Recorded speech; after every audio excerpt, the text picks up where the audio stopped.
Today on Ministry Monday, I'm speaking with Jennifer Kluge. Hey, Jennifer, how are you?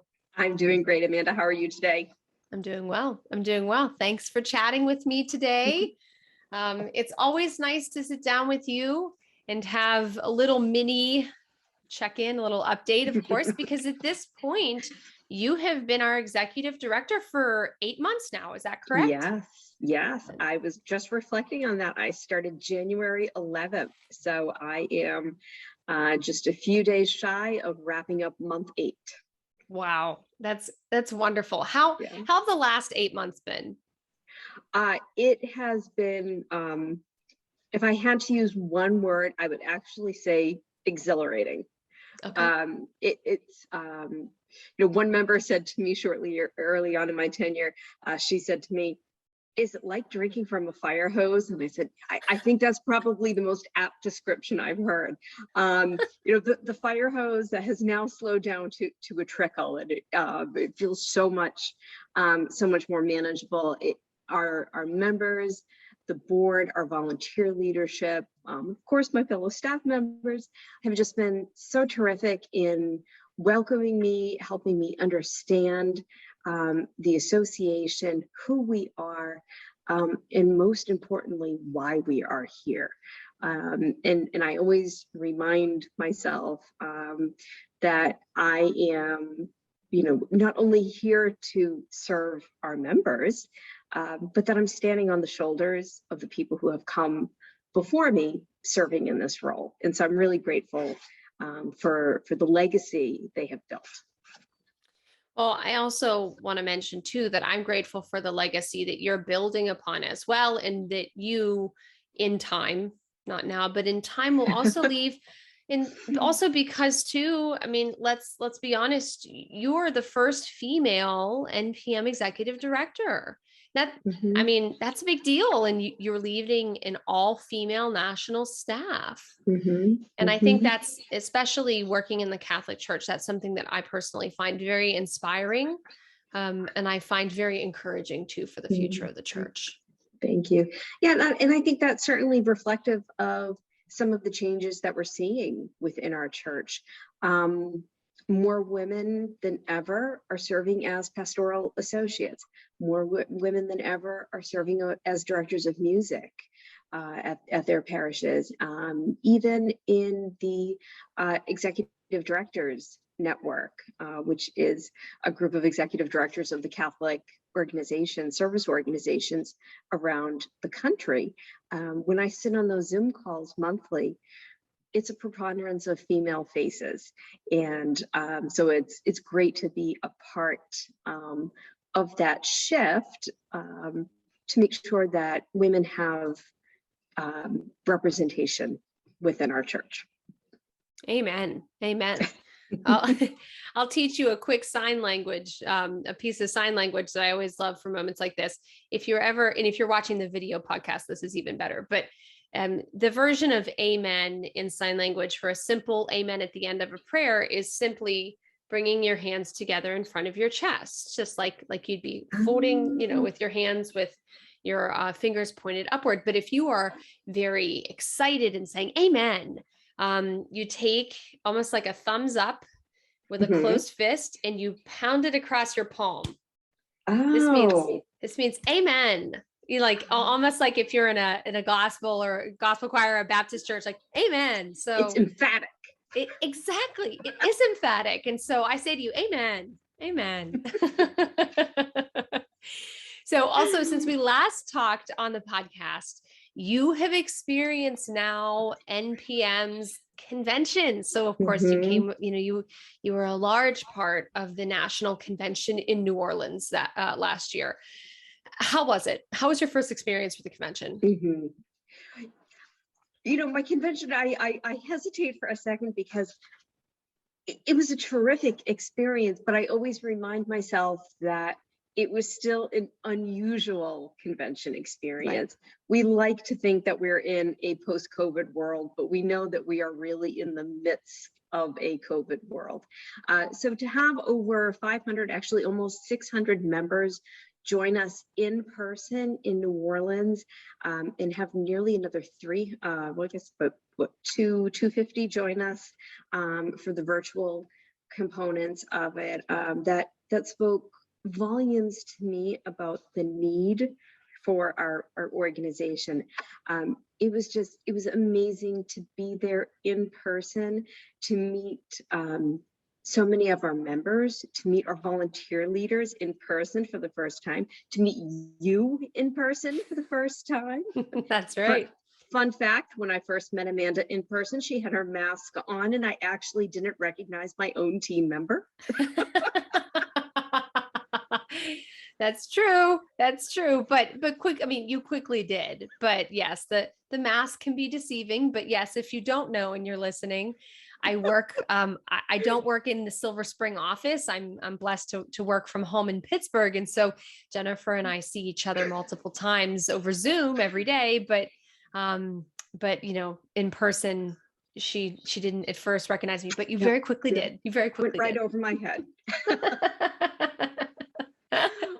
But it was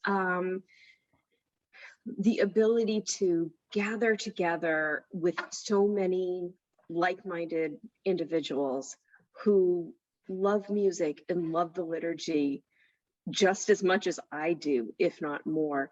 That really was life-changing and dare I say life-affirming too. Mm-hmm. Everybody told me, you know, you won't quite get NPM until you experience your first NPM liturgy. And some of our members have heard me say this before, but I think it bears repeating. My first NPM liturgy was Tuesday morning Mass. It was at 7:30. You know, being a good Catholic, I got there at about 7:29, and I walked into a room that there were no seats left. It was literally standing room only. And then to begin the liturgy and have everyone around me actively participating, actively singing, and singing in 4-part harmony with descants, even when the music wasn't there. I wasn't prepared for it. And I actually felt myself getting very emotional to be in an environment like that. And literally by Saturday morning, my face hurt because I had just been smiling the entire week. That's so great. And I got goosebumps when you were telling that story too. Yeah, that's great. What other moments really stuck out to you at the convention? You know, there were several. Certainly hearing Sister Helen speak. You know, when she recorded her presentation, if any of you have seen it, Sister Helen really leaned into the camera when she spoke to us. And it felt so deeply personal and relevant. You know, well, our members, you know, love music and love liturgy. They're certainly deeply committed to the social justice aspect of our faith. And I think Sister Helen's talk really helped to amplify that commitment and challenge us to continue it. And I think that's what I really loved about the you know, certainly attended many wonderful talks that, you know, of course, terrific music, that just goes without saying. Right. You know, opportunities to get up on your feet and dance and have a great time.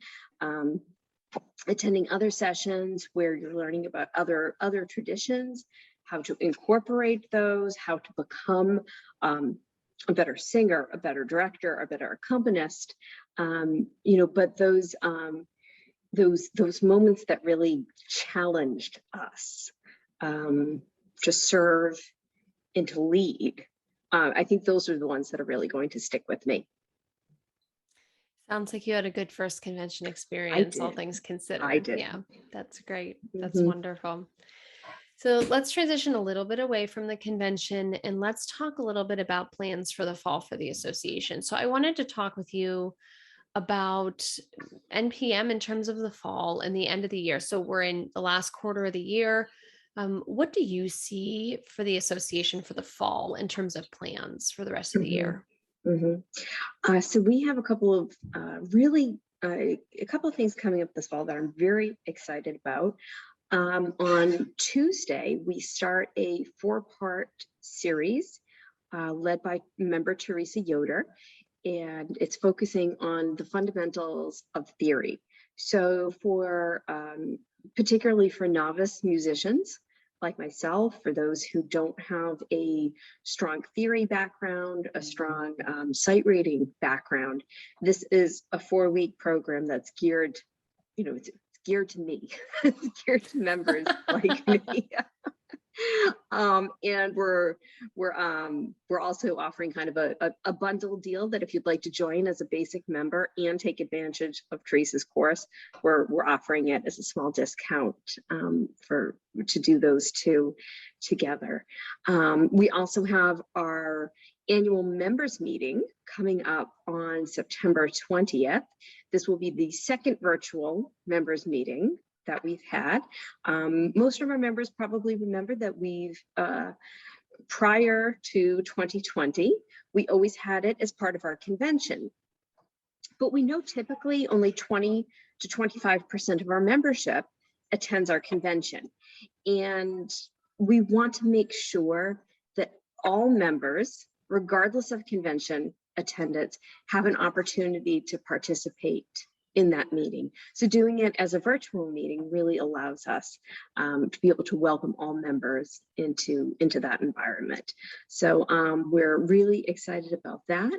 And then also I invite all members to stay tuned for details about 1NPM, which is our fall giving campaign. We'll have some exciting things coming up with that, including some challenge gifts and some fun opportunities, and also some creative ways that we've come up with to say thank you to those who give to NPM. So yeah, it's going to be a great fall, and I'm also looking forward to November, which for the Feast of Saint Cecilia. Last year, Brother Mickey offered a program reflecting on Saint Cecilia in artwork, and that was actually my very first NPM experience. Oh, wow. Yeah, I didn't know that. Yeah. So, yeah, it's going to be a busy fall. It definitely will. We're not letting go. We're not stopping. Nope, Foot still on the gas. Yeah, exactly. Yep. I want to stay just for a second longer, if you're okay with it, on the members meeting. So what can we expect from the members meeting on the 20th? Yeah. So the members meeting really has 3 purposes that I see.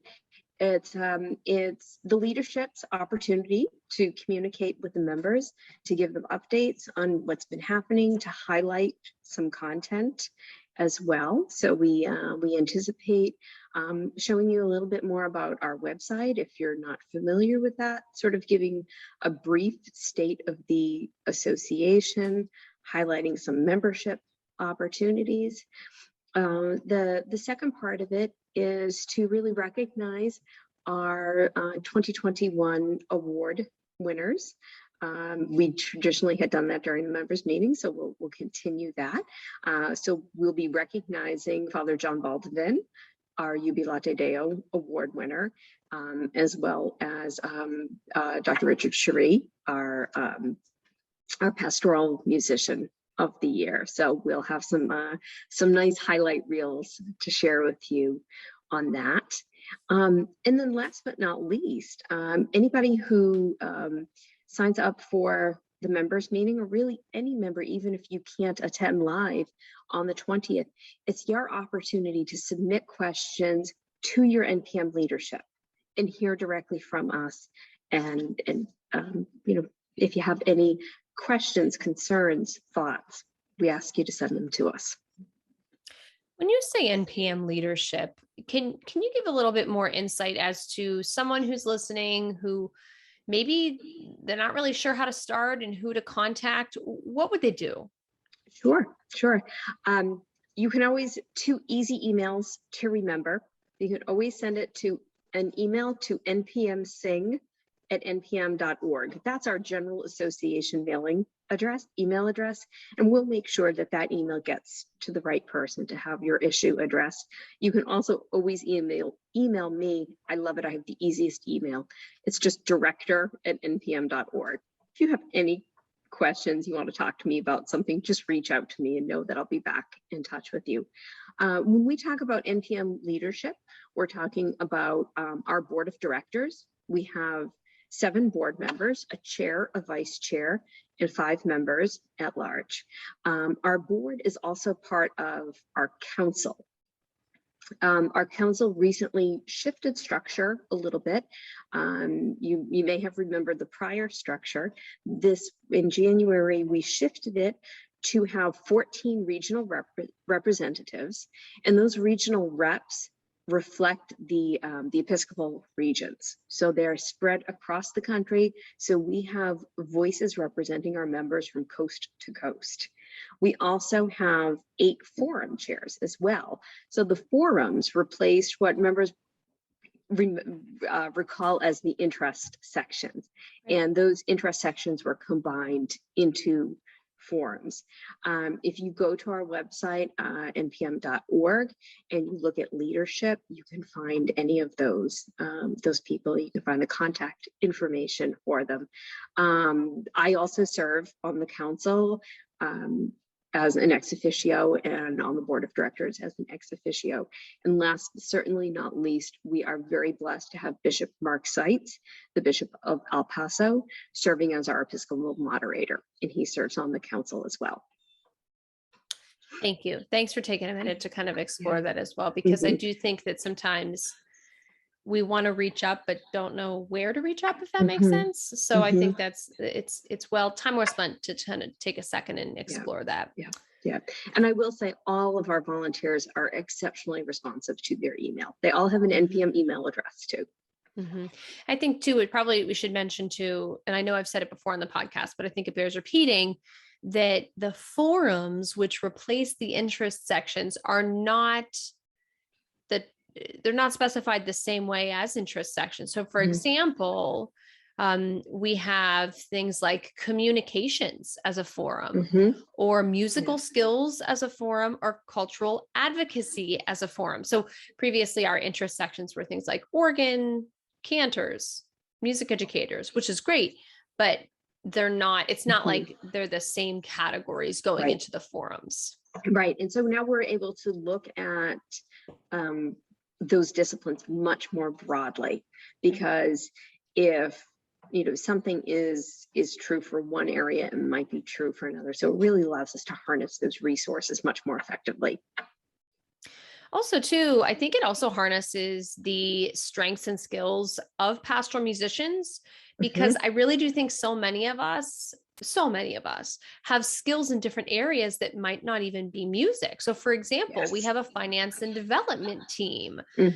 And I know people in my own local chapter that during the day work at a bank, and at night, or they're a pastoral musician. And so there are other ways to contribute to the association by serving on a forum, maybe using a skill that you use in another job or in a hobby or something like that. Absolutely. We all have different skills and talents, and we particularly over the past 18 months, so many of us figured out new skills, either by choice or not by choice. We had new things thrown at us, and we just figured out how to handle them. Right. So if someone wants to sign up for the members meeting, first off, it's September 20th at 7 p.m. Eastern, 4 p.m. Pacific. Where can they go to sign up or get more information? Yep. So in the issue of Notebook that is coming out today, as we're recording today on September 3rd. So in every issue of Notebook and Sunday Word between now and the members meeting, there will be a link to it. We'll be sending out a special email for it as well to highlight the meeting. But you can also go on to our website and find the link for registration as well. Yep, So you have a couple absolutely. of different ways. It's on the homepage. It's on Yep. the homepage right now under latest news, right at the Mhm. top. And also over in the events area on the right-hand side of the homepage. So good. Yeah, pre-registration is required, but it is, of course, free and open to all NPM members. Excellent. Good. And we'd also encourage you, if you're thinking about joining NPM and you want to hear what it's all about, we're also allowing prospective members to participate as well. Okay. Is there anything else that I missed? Anything else you'd like to mention before we wrap up today? Yeah. I just want to express my thanks again. I am surrounded by a wonderful team that includes Amanda Bertasabrio, Casna Sosa, our administrative assistant. I've just been, really blessed to be surrounded by people who have supported me as I grow into this role. And I'm just grateful for our members every single day. And we're grateful for you. We're grateful for you. Thank you for your continued leadership. And thank you for your time today on Ministry Monday. It's much appreciated. Thanks, Amanda.